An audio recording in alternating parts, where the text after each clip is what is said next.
then became a McConnell appointee. Got in trouble with McConnell because I was pointing out the corruption that was internal to the McConnell administration, which led to McConnell, of course, firing. So I just want to correct the record on that. I'm not a Wayne County commissioner or anything.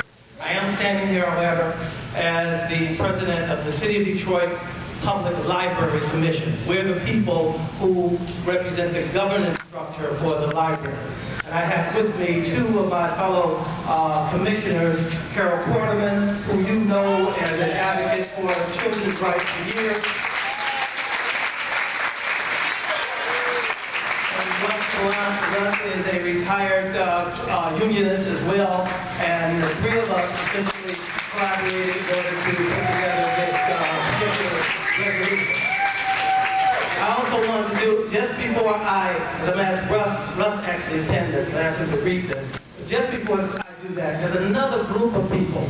I'm really, I feel good about the young people, for example, who came up earlier, talked about Jen and so forth. But there's another group of young people that General had a substantial impact on.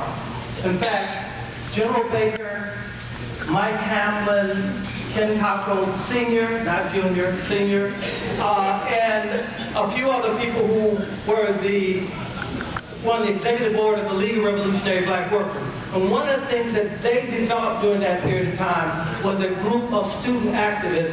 We called ourselves the Black Student United Front. And I saw a number of people in the audience who were members of the Black Student United Front. I'd like for them to stand because we're here collectively.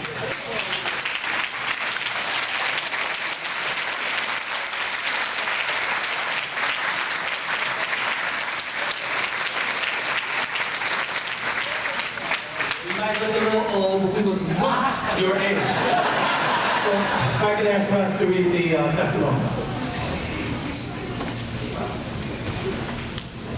Whereas General Baker led a life of commitment, uncompromising social justice, and whereas his history of leadership from the era of the League of Revolutionary Black Workers and the positive changes that it generated to his work for the unemployed, low income, and unorganized workers, and whereas General Baker educated students on campuses nationally and addressed conferences internationally on the realities of exploitative conditions from a worldwide perspective, therefore be it resolved that the Detroit Library Commission sends its condolences to the General Baker's family, friends, comrades, and all those who will be touched by the loss of his encouragement, humility, fearlessness, and leadership. Passed unanimously May 20th, Detroit Public Library Commission.